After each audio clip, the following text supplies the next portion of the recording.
नमस्कार, मैं हूं मनीष शर्मा और आप देख रहे हैं एनडीटीवी राजस्थान। तो इस वक्त घड़ी में 1 बज चुके हैं और अब सिर्फ कहें कि महज 2.25 घंटे का समय है उस वक्त पर जब राजस्थान को एक नया मंत्रिमंडल नई सरकार में मिल जाएगा। और नाम जो है लगातार बड़े चेहरों के नाम पर जो कयास लगाए जा रहे थे, कुछ कुछ नामों पर अब पुख्ता खबरें आने लगी हैं। एनडीटीवी पर आप लगातार एक्सक्लूसिव जानकारियां देख रहे हैं।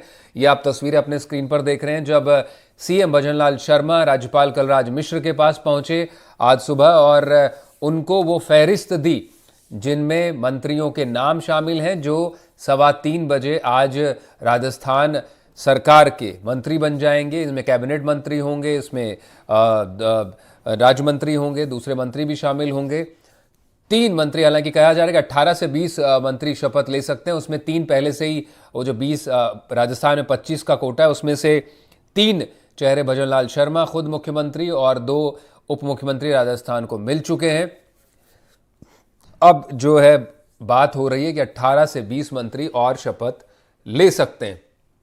क्या कुछ कॉम्बिनेशन रहेगा कि कौन कौन चेहरे हो सकते हैं, महिला चेहरे कौन हो सकते हैं, क्या कास्ट कॉम्बिनेशन होंगे, क्या क्षेत्रवार कॉम्बिनेशन होंगे, और खासतौर पर जब लोकसभा चुनाव होने हैं उसके मद्देनजर सरकार बनने के बाद जो मंत्रियों के ऐलान होंगे और जो शपथ लेगी उस पर ज़्यादा गौर करने वाली बात होगी, क्योंकि बीजेपी इस मंत्रिमंडल के जरिए वो हैट्रिक भी लगाना चाहेगी जो राजस्थान में पिछले 2 बार से वो हासिल करते आ रही, यानी 25 लोकसभा सीटें। उस पर नजर होंगी निश्चित रूप से।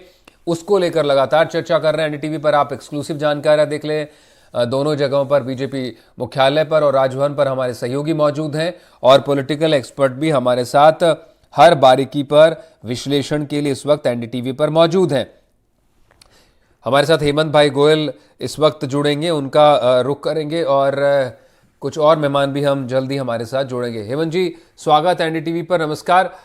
बड़े चेहरे जिनमें नाम मदन दिलावर का चल रहा है और हीरालाल नागर पे बात हो चुकी है। किरोड़ीलाल मीणा, अभी कुछ अपडेट ली गई, उसमें बताया जा रहा है कि उनको भी जानकारी, सूचना दी गई है। तो मोटे तौर पर जो एक तरह से कहें कि युवा जोश और अनुभव, उसका कॉम्बिनेशन ये आज मंत्रिमंडल दिख सकता है। क्या लग रहा है आपको? मनीष जी, जाहिर सी बात है कि पूरे मंत्रिमंडल के सभी नाम लॉक हो चुके हैं। सूची माननीय राज्यपाल महोदय को सौंप दी गई है सीएम साहब ने। जो एमएलए हैं उनका बीजेपी ऑफिस पहुंचने का सिलसिला शुरू हो गया है और ये एक परंपरा रही है बीजेपी की कि जो मंत्री बनते हैं उनको बीजेपी कार्यालय से तिलक लगाकर राजभवन के लिए रवाना किया जाता है जी। तो कुछ देर में वो तस्वीरें भी हमारे सामने आएंगी कि जहां मंत्री बनने वाले विधायकों को तिलक लगाकर बीजेपी ऑफिस से रवाना किया जाएगा। महज अब 2 घंटे और है, 2 घंटे बाद पूरा मंत्रिमंडल हमारे सामने होगा। लेकिन ये सही है कि ये पूरी एक्सरसाइज बीजेपी के द्वारा लोकसभा चुनावों को मद्देनजर रखकर की जा रही है। कैसे क्षेत्रीय संतुलन बैठाया जाए, कैसे जातीय संतुलन बैठाया जाए और कैसे उन लोगों को शामिल किया जाए जो सीएम भजनलाल भी अपने आप को कंफर्ट जोन में मान के चले, अनुभवी लोग भी हो और युवा तुर्क लोग भी हो, लेकिन ऐसे लोग नहीं हो जिनकी वजह से, जिनकी राय से उनकी भजनलाल शर्मा की राय नहीं मिलती हो और उनको कभी असहज होने की स्थिति सामना करना पड़े। तो वो तमाम, देखिए, कई लोगों के पास फोन आने की सूचना मिलने लगी है। उन लोगों ने इस बात की पुष्टि भी की है कि उनको फोन आ गए हैं, चाहे झावर सिंह जी खर्रा हैं, गजेंद्र सिंह खीपसर हैं, कन्हैयालाल चौधरी हैं, जी, मदन दिलावर जी भी हैं जी। तो लेकिन आप एक बात मान के चलिए कि राजस्थान के मंत्रिमंडल को लेके 2-3 फार्मूले चल रहे थे बीजेपी के सामने। एक तो गुजरात फार्मूला था। गुजरात फार्मूला ये था कि वहां पर 25 में से, जो पुराने कैबिनेट के 25 लोग में से 22 लोगों को मंत्रिमंडल से बाहर कर दिया गया था और वो गुजरात का वो मॉडल गुजरात में काफी सफल माना गया। दूसरा मॉडल ये था कि छत्तीसगढ़ और एमपी की तरह नए लोगों को भी शामिल किया जाए और पुरानी कैबिनेट के लोगों को भी शामिल किया जाए। तो मुझे लगता है कि राजस्थान में उसी फार्मूले पर काम हो रहा है। पुराने लोगों को भी शामिल किया जाएगा और नए लोगों को तो अवश्य शामिल किया ही जाएगा। अब पुराने लोगों में ये बात जरूर है कि वसुंधरा राजे का पूरा प्रेशर लगातार आलाकमान के ऊपर था कि जो उनके समर्थक एमएलए जीत कर आई हैं और जो उनकी पुरानी कैबिनेट में उनके साथ थे, उनको मंत्रिमंडल में शामिल करने का लगातार दबाव था।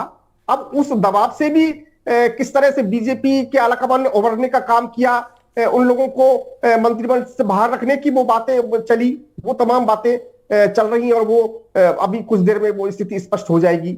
लेकिन फिर भी पूरा मंत्रिमंडल बहुत बैलेंस तरीके से बनाया जा रहा है, संश्लिष्ट लोगों को प्राथमिकता दी जा रही है, बिल्कुल, और युवा तुर्क लोगों को भी सामने लाया जाएगा। माना यह जा रहा है कि मंत्रिमंडल की औसत उम्र 55-60 साल से ज्यादा नहीं होगी। निश्चित, मुझे तो ये अगर अभी तक के अनुभव में देखे जो भजनलाल शर्मा को और दोनों उनके सहयोगियों को, डेप्यूटी सीएम को, और मध्य प्रदेश छत्तीसगढ़ को भी देखें हेमंत जी, तो लगता है उम्र 55, आप तो 60 कह रहे हैं, मुझे लग रहा है 55-50 के आसपास ये एवरेज रखी जाए कि बहुत ज्यादा बड़ी उम्र के लोग ना हो। और क्योंकि जो पुराने लोग चल रहे हैं, जिनका नाम मदन दिलावर का नाम चल रहा है, किरोड़ीलाल मीणा और खर्रा जिनका नाम है, उन्होंने तो मान भी लिया है, ये सब वो चाह रहे हैं कि पिछले कुछ समय में एक दो सरकारों को राजस्थान में बीजेपी में देख भी चुके हैं, रह भी चुके हैं, थोड़ा अनुभव भी लेकर आते हैं, और वहीं पर एक इस तरह का युवा नेतृत्व भी होगा जो बीजेपी की जो कार्यशैली है,